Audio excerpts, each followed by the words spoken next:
Baik, selamat pagi Bapak Ibu pengampu, dosen pengampu, dan mahasiswaku arsitektur tematik semuanya, dimanapun Anda berada.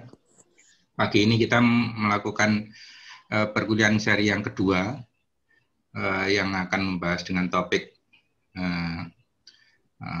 kebetulan Bu Ami, yang berkaitan dengan simbol ya, simbol dalam arsitektur. Kebetulan ini topiknya Sign, Symbol, and Identity. Nanti akan dijelaskan atau dipaparkan oleh Bu Ami mengenai topik ini, sehingga menjadi bekal yang baik untuk kalian semua untuk memulai perancangan tematik nanti. Karena pemahaman tentang simbol, sign, identity ini penting di awal, supaya nanti secara teoritik dan aplikatifnya bisa memberi nilai atau value yang lebih baik pada perancangan. Waktunya kurang lebih 1,5 jam. Kalau kurang ya enggak apa-apa Bu Ami, saya masih bisa sak kuate ora apa-apa. 3 spol ae enggak apa-apa. Tapi yo engko mari ngono entek partisipan entek. Kesel ngene. Ya, saya kira di range itu 1,5 jam sampai 2 jam itu mungkin itu efektif nanti. Kami di grup sudah memberikan pengumuman juga, meskipun peraturannya sebenarnya maksimal itu pertemuan tatap muka itu katanya kan 4 kali ya, 4 kali. Tapi kalau banyak anak-anak malah mahasiswa saya itu menanyakan, kalau nggak tatap muka terus gimana Pak? Ya itu aneh juga gitu ya. Cuman ya kalau saya makanya ada alternatif begini. Selain live streaming ya, selain live streaming mungkin lebih memudahkan. Kemudian juga ada mungkin nanti rekaman pada tiap perkuliahan. Jadi kalau ada yang nggak mengikuti sekarang ini, ya mungkin nanti bisa tidak ada alasan lagi untuk tidak menerima materi dari dosen ya. Enggak tahu ini, enggak tahu itu, enggak ada ya, enggak ada alasan untuk itu, karena keran informasinya kita buka seluas-luasnya. Saya berusaha untuk tematik ini, biar mahasiswa juga bertanggung jawab terhadap apa yang harus dia kerjakan. Saya kira pembukaan saya itu, nanti langsung saja Bu Ami memberikan ini, kalau ada proses tanya jawab juga langsung dipandu saja oleh Bu Ami atau tambahan dari dosen lain. Monggo Bu Ami, waktu kami persilahkan. Baik, terima kasih Pak Heri. Suara saya kedengeran ya? Wah, kedengeran jelas. Bu. Oke, baik. Assalamualaikum warahmatullahi wabarakatuh. Waalaikumsalam warahmatullahi wabarakatuh. Baik, untuk hari ini saya akan memberikan materi di dalam mata kuliah perancangan arsitektur tematik ini, yaitu yang berjudul Architecture, Sign, Symbol, and Identity.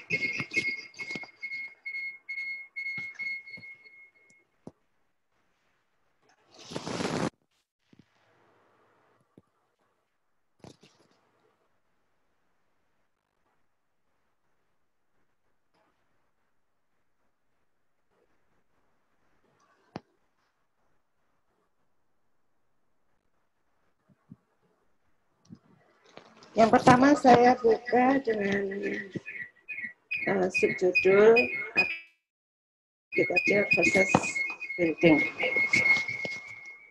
Jadi di sini saya menekankan bahwa arsitektur itu berbeda dengan just building, sekedar building.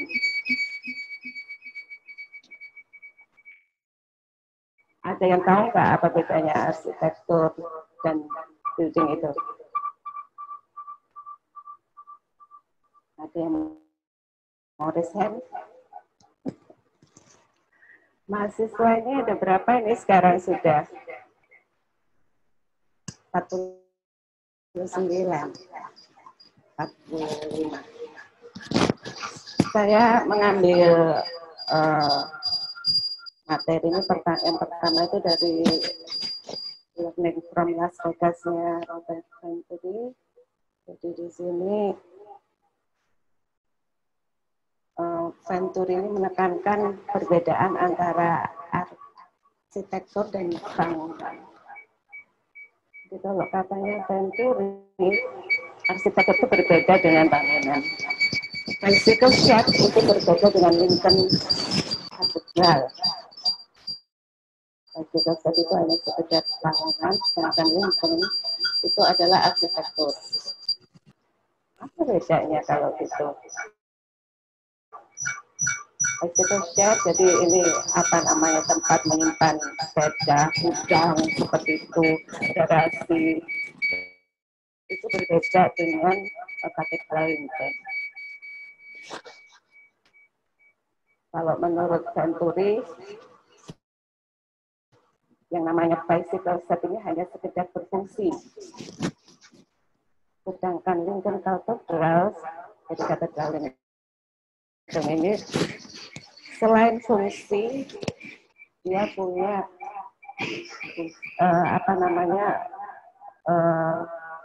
kegunaan lain, yaitu kegunaan estetika. Itu yang membedakan antara arsitektur dengan bangunan. Jadi di sini bangunan itu adalah enclosure space dengan sekalian efisien untuk manusia bergerak. Jadi apapun itu bangunan, kalau bisa digunakan untuk manusia bergerak dan mempunyai fungsi, itu adalah bangunan. Tetapi kalau yang dimaksud dengan arsitektur, itu adalah bangunan yang didesain untuk mempunyai penampilan estetika. Jadi di sini harus ada nilai estetikanya. Itu yang membedakan antara bangunan dengan arsitektur. Tetapi nanti di dalam realitanya itu seringnya kalau yang dimaksud dengan arsitektur itu adalah bangunan-bangunan western ya, barat. Sedangkan bangunan-bangunan kita yang ada tradisional seperti itu, vernakular, itu dikatakan bukan arsitektur. Itu beda lagi, tapi itu hanya sekedar pencerahan atau penambahan wawasan bahwa ada bangunan-bangunan yang mempunyai nilai estetika tapi dikatakan bukan arsitektur, karena yang mendesain dan yang membuat itu bukan seorang arsitek. Itu nanti isu sendiri, jadi bukan di sini. Tapi di sini memang sebagai seorang dosen, sebagai seorang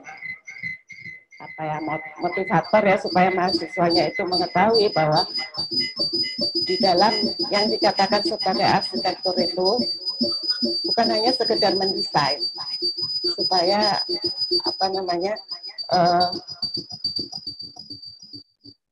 hasil desain kita itu bisa dikatakan sebagai arsitektur dan bukan hanya just a building, bukan hanya sekedar suatu bangunan. Nanti ada pembicaraan atau ada isu bahwa yang dinamakan arsitek itu bukan hanya sekedar mendesain, tapi dia juga harus bisa menulis. Karena untuk memahami nilai estetika dari suatu arsitektur itu, kadang pengguna atau pengamat itu tidak bisa memahami apa yang si arsitek ingin kemukakan. Itu terkadang teks itu perlu sekali untuk digunakan dalam mengenalkan suatu karya arsitektur. Tapi masalahnya di sini memang banyak sekali arsitek yang tidak mau menulis, bukannya tidak bisa, tapi tidak mau. Itu masalahnya. Gitu, itu. Jadi kembali lagi ke arsitektur versus building. Kalau katanya Van-Der ini bahwa yang dimaksud dengan arsitektur itu adalah bangunan yang didesain untuk mempunyai penampilan estetik, jadi harus ada nilai estetikanya selain sebagai fungsi. Sedangkan bangunan itu hanya just building yang punya fungsi, tapi tidak punya nilai estetika. Selanjutnya, estetika di dalam arsitektur. Di era pra-modern, jadi mulai Mesir, Yunani, Romawi, dan seterusnya sampai sebelum modern, itu estetika arsitektur itu dilakukan dengan mengolah elemen fisik dan dengan mengolah eksterior.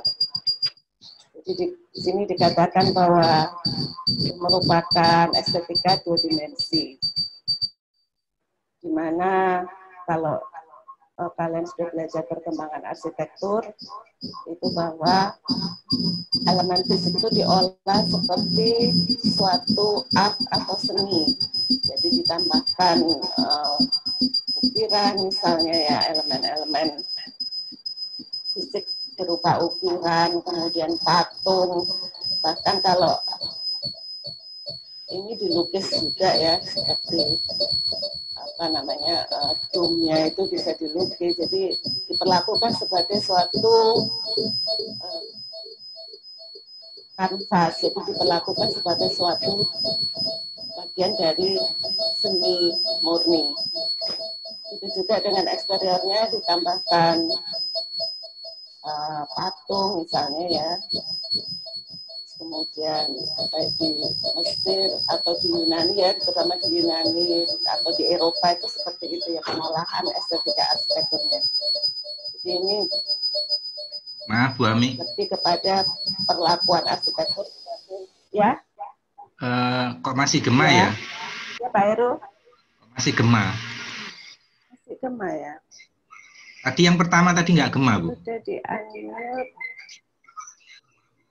Ya ini, ya ini nggak gema ini. Oh ini gema lagi.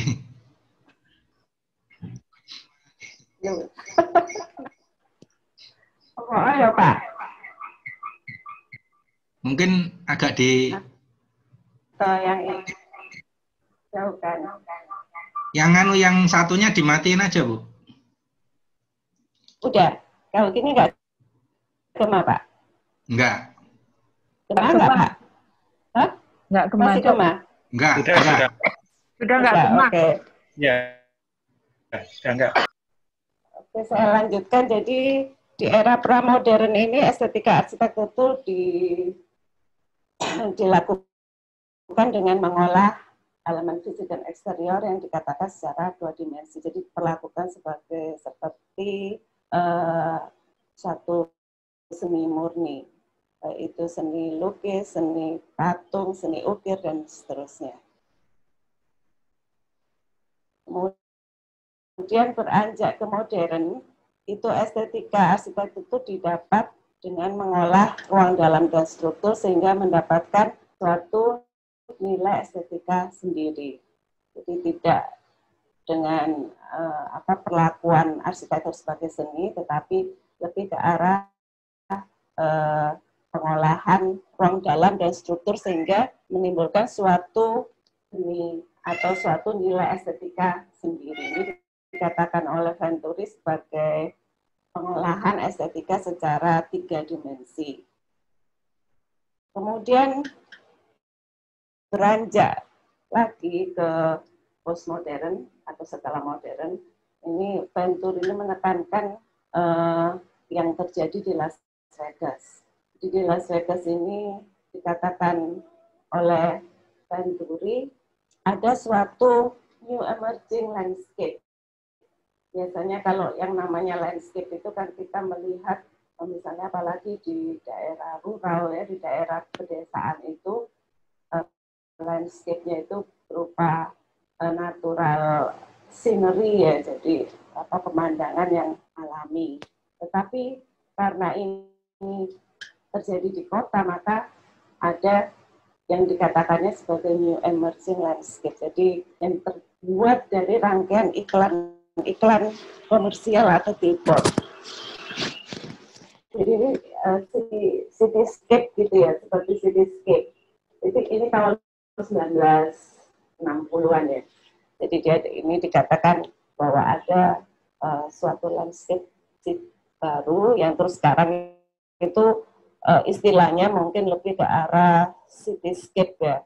Jadi wajah kota itu dikatakan sebagai scenery juga, suatu pemandangan. Bisa juga untuk menarik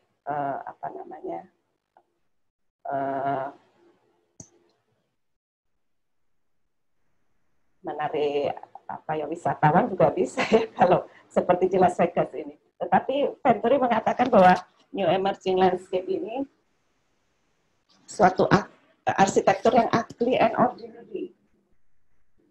Jadi lebih buruk dari yang pramodern sama modern karena di sini jadi small building, jadi bangunannya itu bangunan biasa aja, kecil aja, tapi terus kamu beri big signage, jadi billboard yang gede-gede dengan lampu yang kerlap-kerlip, itu akan menjadi suatu cityscape yang menarik. Jadi kalau dengan misalnya Tunjungan, bayangin aja Tunjungan terus dibuat toko-toko kecil yang di situ ditutup billboard gede-gede dengan lampu warna-warni, terus kalian lewat melintas di Tunjungan, nah itu akan menjadi suatu scenery sendiri, suatu pemandangan sendiri. Nah ini ternyata disukai oleh orang-orang Amerika atau orang-orang Las Vegas itu. Padahal kalau katanya Venturi ini kan ugly and ordinary, jadi tanda itu mendominasi ruang, tanda itu mendominasi space. Arsitektur itu just arsitektur itu hanya sekedar arsitektur, jadi nggak perlu kita buat estetika arsitektur yang bagus karena nggak perlu ditutupin aja sama signage, itu sudah membentuk suatu scenery yang menurut orang-orang Las Vegas itu sangat menarik. Apalagi kalau malam waktu lampu-lampunya dinyalain, itu memang menimbulkan pemandangan yang menakjubkan katanya. Ini. Jadi ini ada pathway ya pedestrian untuk para pejalan kaki. Nah, kemudian toko-toko kecil ini ditutup aja sama billboard. Nah, ini waktu tahun 1960 yang gambar hitam putih ini. Jadi ini billboardnya semakin besar semakin bagus. Ini waktu siang hari. Nah, kalau sudah malam, ntar lampu-lampu dinyalakan, itu akan membuat suatu suasana yang menakjubkan ya, akan berada di dunia lain.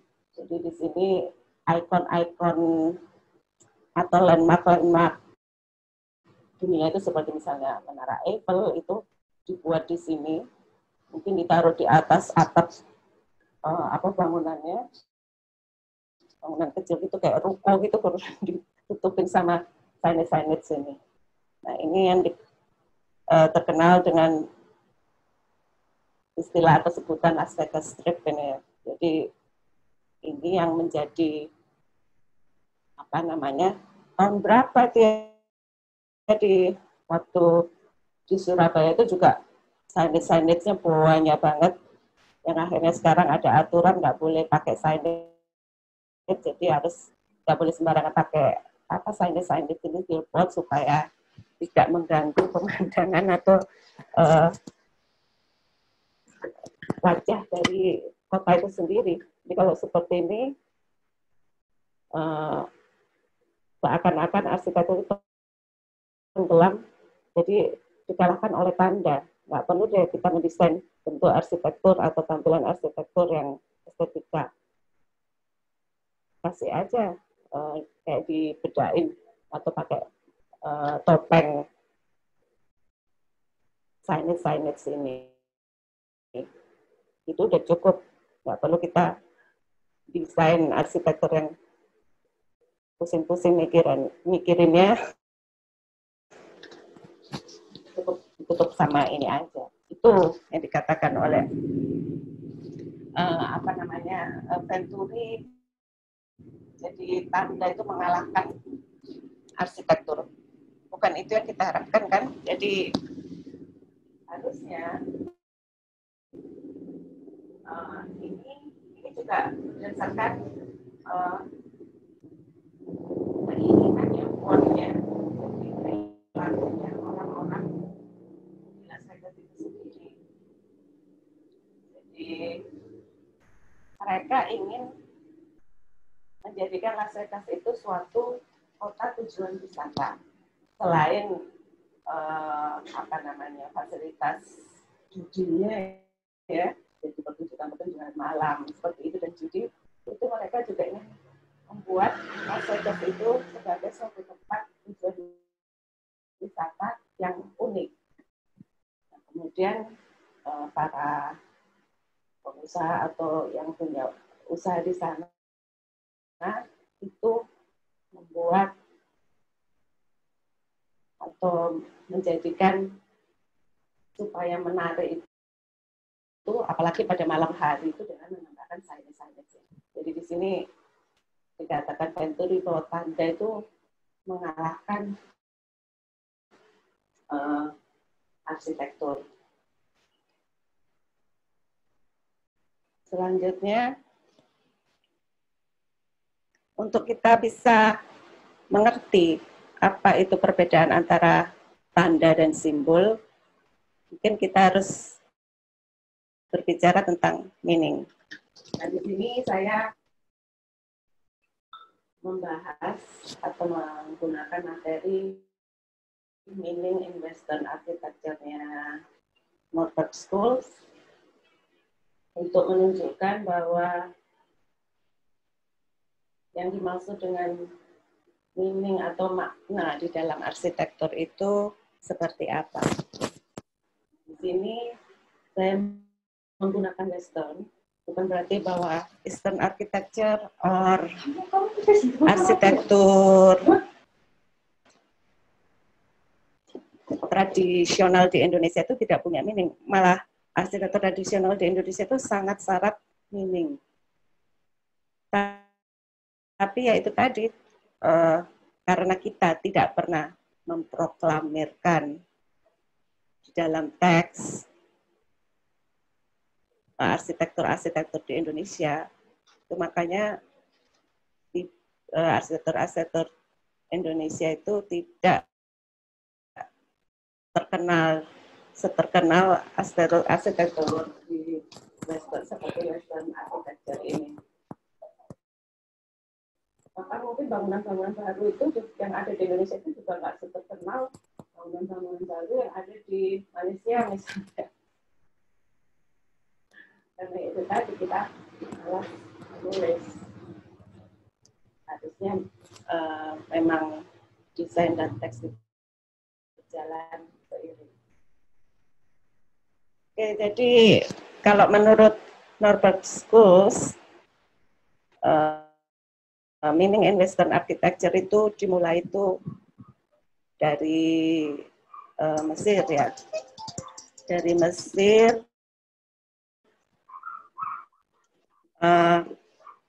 yang dikatakan bahwa arsitektur Mesir, nah ini kenapa kok Mesir yang bangunan-bangunan itu juga didesain oleh bukan arsitek itu, tapi dikatakan sebagai arsitektur Mesir. Kenapa arsitektur tradisional kita enggak? Karena antropolog yang in Mesir itu mereka membuat tulisan teks. Kemudian arsitek Barat itu juga membuat teks atau tulisan tentang Mesir. Jadi di sini makanya harusnya nanti seorang arsitek, baik praktisi, terutama yang praktis itu harus bisa menulis. Balik lagi. Jadi kalau di Mesir itu di dalam bangunannya atau di dalam kehidupan sehari-harinya itu yang paling penting itu adalah kehidupan afterlife-nya.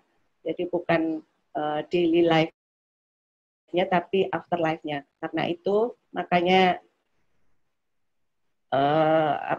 arsitektur Mesir itu yang paling monumental atau paling menonjol itu adalah arsitektur afterlife-nya atau kalau bangunan-bangunan daily life-nya itu malah dibuat sangat sederhana.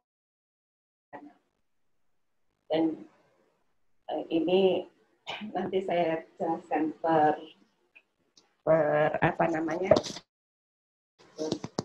negara ya, atau per ini timeline perkembangan arsitektur.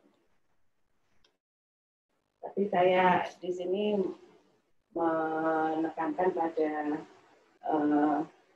kebutuhan perilaku orang.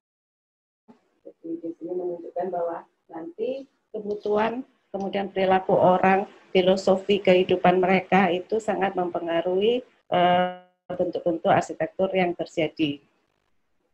Selanjutnya kalau di Yunani, yang menonjol adalah daily life-nya, mungkin karena berkaitan dengan iklim di sana yang jarang hujan seperti itu, jadi orang itu sangat senang dengan aktivitas outdoor. Ini juga sangat mempengaruhi bentukan-bentukan arsitektur yang terjadi. Jadi lebih banyak kegiatan itu dilakukan di luar ruangan, outdoor, dan rumah itu hanya sekedar untuk tidur mungkin ya. Jadi mereka lebih suka berolahraga, senang melihat teater seperti itu ya, kesenian, kemudian juga pasar, kemudian ada stadium untuk perlombaan-perlombaan olahraga seperti itu. Sedang di Romawi itu yang menjadi penekanan di dalam kehidupan mereka adalah sakral dan profan, karena pada saat itu sudah mulai muncul satu agama ya, agama Kristen ya. Pada saat itu sehingga di sini sudah ada penekanan pada bangunan yang sakral dan bangunan yang profan. Kemudian juga ditambah dengan kecenderungan bangsa Romawi itu untuk atau kesenangan mereka dengan politik. Nanti bangunan-bangunan itu juga menjadi simbol dari kehidupan, penekanan kehidupan mereka, jadi filosofi hidup mereka. Ada yang namanya forum yang menjadi tempat masyarakat untuk berdiskusi tentang suatu isu seperti itu. Kemudian juga ada terme, misalnya tempat mandi bersama, itu yang kemudian juga jadi tempat orang berbincang-bincang seperti itu. Tapi di sini juga mulai muncul bangunan ibadah. Kalau di awal Kristen ini karena semakin berkembangnya agama Kristen itu, maka nanti yang mendominasi itu adalah kekuasaan dari gereja.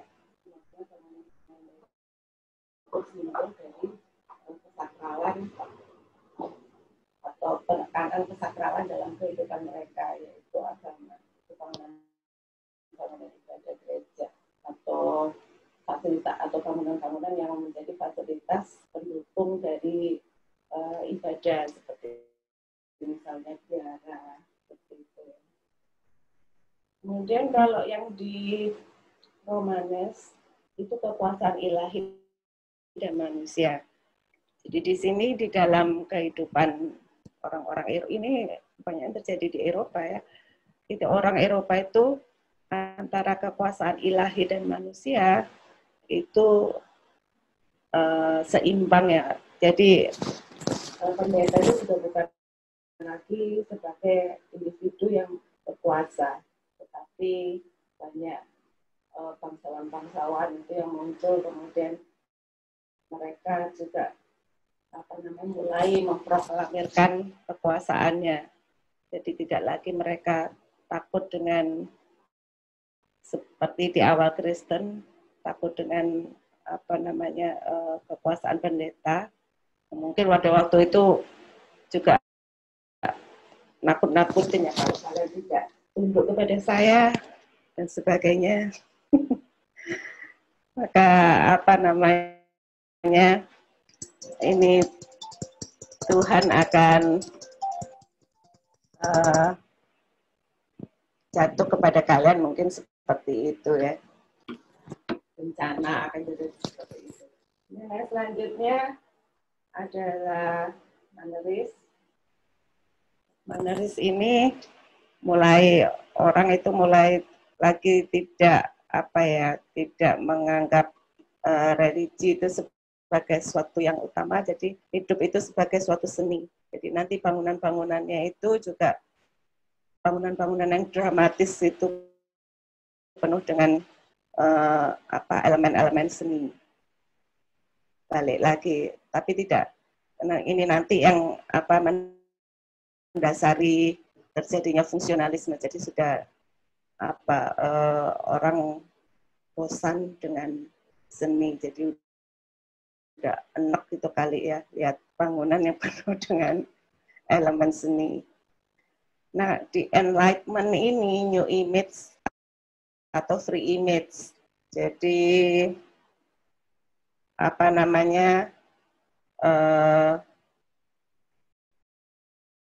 style-style yang sudah lalu itu digabung seperti itu ya, atau Enlightenment ini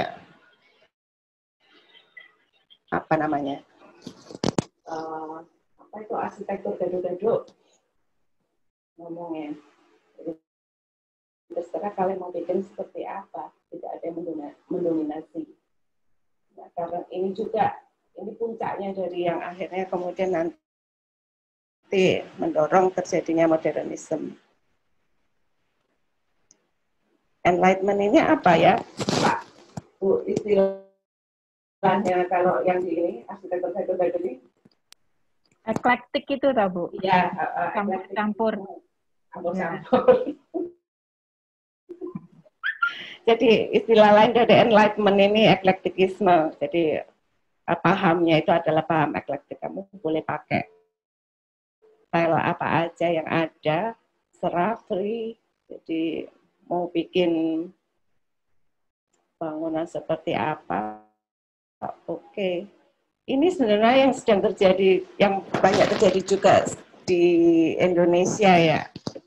Bayangin seperti misalnya gedung MA sama Agung itu yang menggunakan stylenya Yunani. Dulu itu sampai pernah ada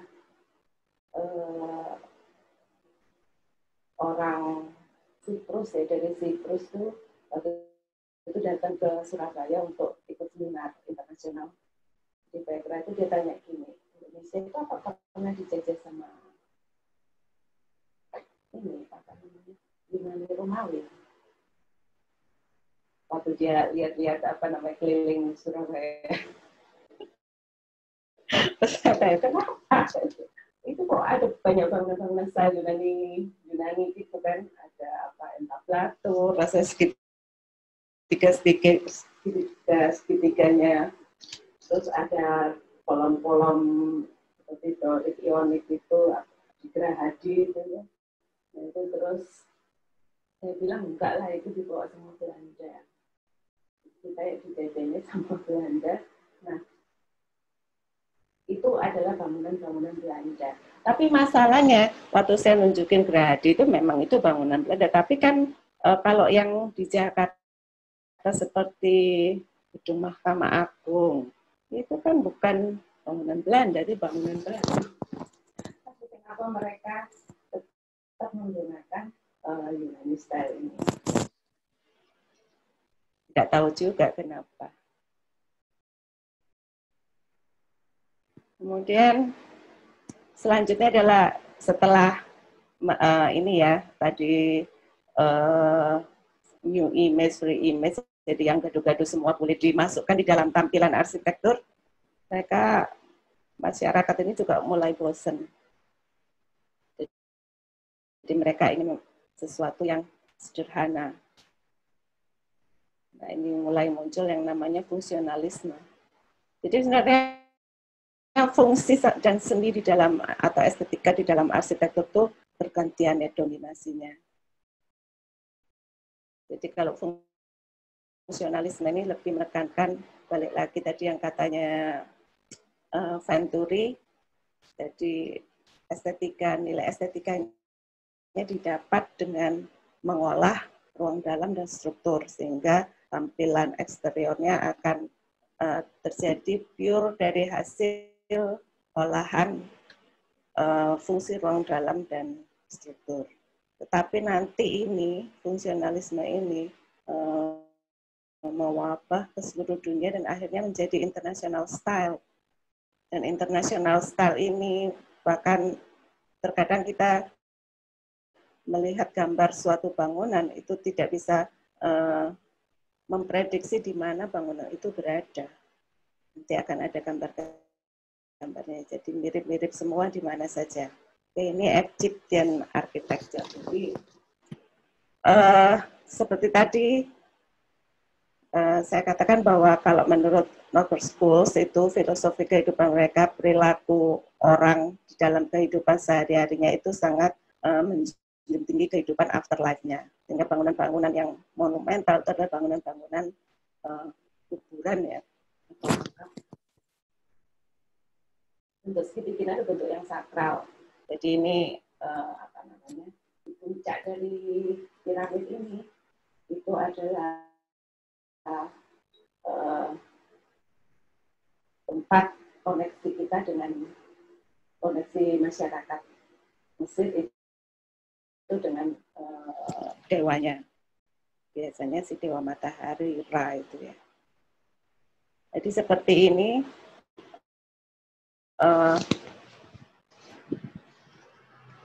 arsitektur Mesir ini jadi life after death ini. Jadi ada order, ada konstansi, terus ada sangat masif ya, kemudian ada size-nya, ukurannya monumental, sangat-sangat masif. Jadi ada sumbu yang saya katakan tadi dari puncak piramid itu sampai ke bawah itu yang menjadi sumbu atau path of life-nya, jadi kehidupan jalan kehidupannya. Jadi ini house of eternity-nya mereka. Jadi kehidupan afterlife ini karena yang sangat mereka percayai. Jadi mereka itu membuatnya itu adalah rumah, bukan rumah untuk hunian untuk daily life, tapi afterlife, hunian untuk afterlife-nya. Dan disimbolkan dengan bentuk segitiga karena menurut mereka bentuk segitiganya adalah bentuk yang sakral.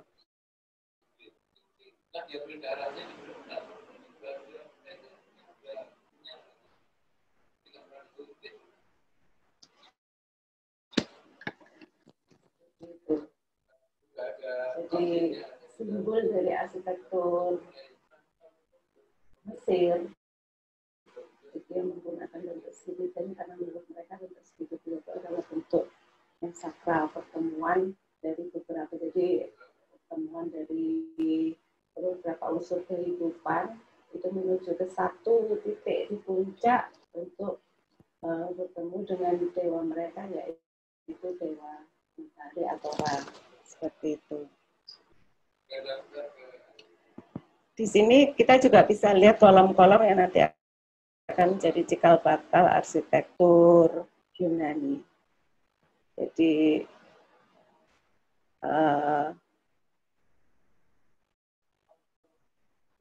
karena apa namanya penekanan kehidupan mereka, jadi ini juga pengaruh dari perilaku orang-orang Mesir itu yang sangat didominasi oleh kekuasaan pendeta. Ya. Jadi walaupun nanti yang akan dikubur di piramid ini adalah seorang Fir'aun, tapi raja, tapi mereka itu juga sangat percaya kepada pendetanya. Nah, karena itu kemudian kuil-kuil ini untuk apa namanya itu juga sangat menonjol. Jadi ini adalah bangunan pendukung filosofi kehidupan mereka yang afterlife. Jadi perilaku orang Mesir itu sendiri juga selalu berkaitan dengan afterlife ini. Dan ini disimbolkan oleh bangunannya.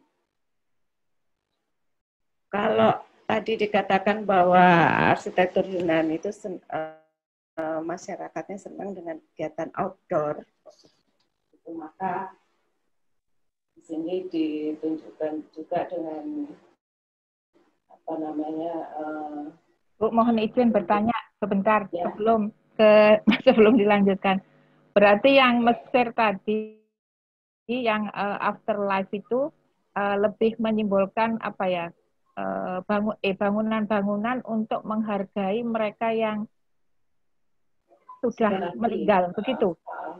Jadi ada kehidupan setelah apa namanya mereka mati, ada di kehidupan baru sehingga kemudian diapresiasi dalam bangunan-bangunan yang seperti tadi yang di Mesir itu. Ya, memang seperti itu. Jadi itu nanti makanya simbol arsitekturnya itu apa namanya memang menekankan pada filosofi kehidupan mereka. Nanti filosofi kehidupan ini akan berbeda terus ya apa itu nanti saya tunjukkan juga nanti sampai sekarang itu akhirnya nanti kita masuk ke yang namanya AI itu artificial intelligence. Kemarin itu juga kemarin itu juga apa namanya gimana caranya kita kalau mau mendesain kalau filosofi orang itu zaman sekarang itu zaman Gen Z itu katanya sekarang sudah artificial intelligence. Sekarang kita belajar dulu. Jadi ini presiden-presidennya aja dulu. Jadi kalau tadi apa namanya afterlife, kalau yang sekarang ini outdoor activities.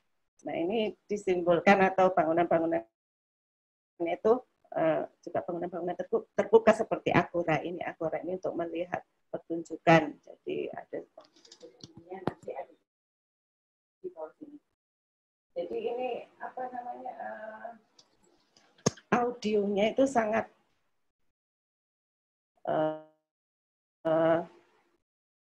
diperhitungkan sedemikian detail sampai nanti orang yang berbicara di sini di podium ini akan terdengar sampai atas sini.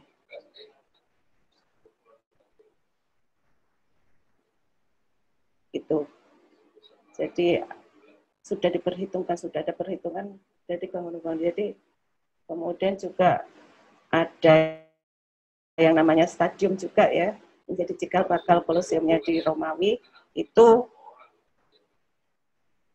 untuk perlombaan-perlombaan olahraga. Bukan berarti mereka meninggalkan, bahkan mereka orang-orang ini Greek ini juga percaya pada dewa, jadi orang termasuk orang-orang yang religius juga, jadi banyak bangunan-bangunan kuil yang dibangun. Tapi mereka juga sangat menonjolkan bangunan-bangunan outdoor yang untuk fasilitas kegiatan outdoornya.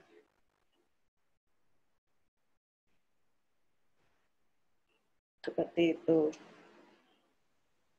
Jadi perilaku, filosofi kehidupan dari suatu masyarakat itu bisa disimbolkan di dalam arsitekturnya, atau yang menjadi dasar arsitektur, simbol di dalam arsitektur itu. Kalau arsitektur Romawi lebih bangunannya memang lebih advance ya dari Yunani, karena mereka sudah menemukan bentuk-bentuk lengkung ini ya, faultnya, struktur fault dari Romawi, arsitektur Romawi ini. Tapi mereka juga masih tetap pakai mengadopsi arsitektur Yunani, tapi dengan menambahkan dome, karena mereka sudah menemukan campuran pertama dari semen. Seperti itu, sehingga bisa membuat bentuk-bentuk sebagai pelekat untuk membuat bentuk-bentuk vault ini. Ini Colosseum yang digunakan untuk pertandingan gladiator mungkin yang terkenal ya. Colosseum ini katanya sih juga bisa diisi dengan air sehingga menyerupai danau buatan, kemudian dibuat untuk pertandingan dengan menggunakan perahu, seperti itu katanya. Saya sendiri juga nggak tahu ini sampai sekarang gimana caranya ngisi atau menutup lubang-lubang di Colosseum ini sehingga air tidak keluar. Ini juga contoh aqueduct, jadi pintu air untuk yang jadi dasar juga teknologi jembatan yang pertama, teknologi pintu air yang pertama, teknologi dam. Jadi teknologi itu dimulai dari penemuan struktur fault di Romawi ini. Yang selanjutnya early Christian, jadi ketika zaman Romawi itu kan kalau menurut sejarah kan Nabi Isa itu muncul ya, kemudian mengenalkan agama Kristen. Nah ini setelah semakin berkembang, nah ini adalah arsitektur early Christian. Sakralan dari gereja yang menjadi dominasi dari kehidupan mereka. Jadi mereka sangat religi, jadi bangunan gereja itu yang paling banyak pada saat itu, karena dibuat secara monumental.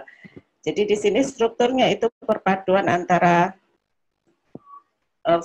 teknologi vaultnya Romawi ya, nanti yang kemudian menjadi cikal bakal arsitektur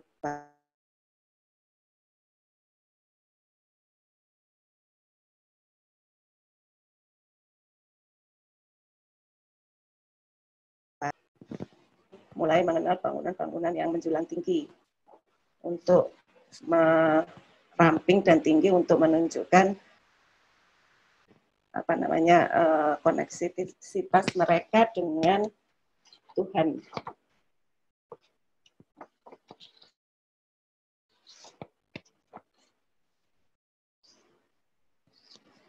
Jadi semakin tinggi itu akan semakin bagus karena bangunan ini menjadi representasi dari keilahian. Jadi orang kalau mau masuk ke gereja itu seakan-akan harus merasa dirinya itu kecil. Jadi gereja itu sebagai suatu dunia lain. Jadi beyond the world, di luar dunia fanahnya manusia. Jadi interiornya itu dibuat untuk memasukkan sinar ilahi, jadi sinar matahari itu dibuat sedemikian rupa sehingga suasana di dalam gereja itu akan menimbulkan suasana seperti di dunia lain karena seakan-akan disinari oleh sinar ilahi tadi. Jadi itu juga permainan buka tutup, kemudian juga dimensi dari bukaan. Jadi ini arsitektur early Christian, dan yang selanjutnya adalah arsitektur Romanes. Ini Romanes ini mulai lagi yang tadi saya katakan apa namanya raja, para bangsawan dan para raja itu sudah kan kalau di early Christian itu semua harta mereka itu dihibahkan untuk gereja sehingga mereka hidupnya juga sederhana karena sebagian besar dari harta harus diserahkan ke gereja. Nah, kalau di zaman Romanes ini kekuasaan raja itu ingin kembali, di bangsawan dan raja itu ingin kembali dan mereka ditunjukkan oleh bangunan-bangunan ini. Bukan berarti gereja itu semakin apa namanya ditinggalkan, tidak, tapi mereka seperti kastil, bangunan-bangunan untuk tempat tinggal mereka, kawas itu juga mulai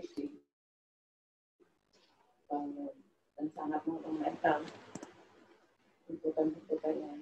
Jadi mereka tidak mau kalah dengan bangunan-bangunan gereja. Jadi di dalam kompleks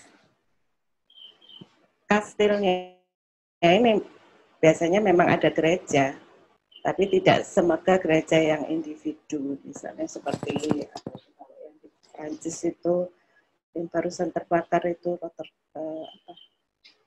bukan Rotterdam ya apa yang barusan terbakar itu lupa. Nah seperti itu, tapi dimensi atau skala dari hunian para bangsawan ini juga tidak mau kalah dengan skala dan dimensi dari gereja. Walaupun stylenya itu mirip-mirip dengan early Christian tadi ya. Dan juga ada pengembangan dari arsitektur Romawi, jadi dome-nya ini juga berubah. Jadi kalau yang ini itu lebih ke arah pengembangan ke arah Romawi Timur ya, ke Bizantium. Di dome-nya beda-beda. Nanti seperti di Rusia itu juga dome-nya beda, tapi itu pengembangan dari arsitektur teknologi vault dari arsitektur Romawi. Kemudian yang berikutnya Manneris. Jadi kalau tadi dikatakan bahwa hidup itu adalah seni, sehingga kembali lagi, kalau bukan lagi kita hidup sederhana untuk gereja, tapi para masyarakat Eropa ini mulai lagi menunjukkan eksistensinya dengan membuat bangunan-bangunan yang mewah, yang merupakan representasi mereka bahwa hidup adalah seni. Jadi akan ada bangunan yang dilapisi dengan emas seperti itu, dan banyak ukiran elemen-elemen seni itu kembali lagi.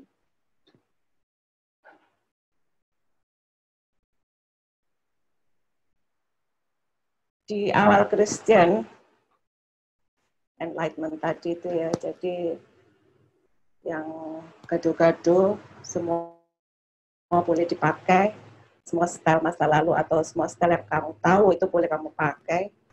Nah, ini kemudian ditunjukkan dengan penggunaan semua elemen fisik yang bisa ditemui seperti yang terjadi di istana di Woodstock ini. Jadi ada patung, ada ukiran, ada dom, seterusnya semua digunakan. Nanti di mana-mana seperti ini. Jadi seakan-akan itu kanvas kosong yang semua boleh dimasukkan ke dalam situ. apapun itu, bahkan hanya gerbang Triumphal yang seperti di Madrid ini, itu juga menunjukkan elemen-elemen fisik yang terbuat dari seni. Jadi ada patung, ada tiran, seperti itu. Dan juga mereka menggunakan voltnya, teknologi voltnya arsitektur Romawi.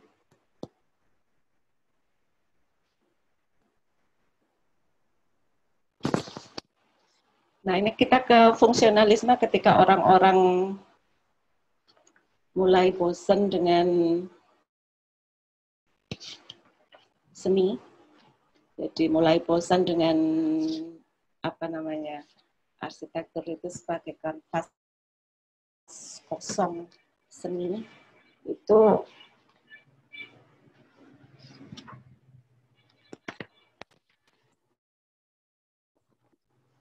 balik lagi kemudian ke pengolahan ruang dalam dan struktur untuk membuat suatu tampilan bangunan yang beda. Jadi bentuknya sederhana, lebih sederhana dari arsitek-arsitek yang sebelumnya, dari gaya arsitektur yang sebelumnya. Karena di sini kan mereka itu paham fungsionalisme itu sebenarnya sebagai protes terhadap arsitektur yang meninggalkan atau the value ya. Jadi nilai-nilai atau gaya-gaya sebelumnya.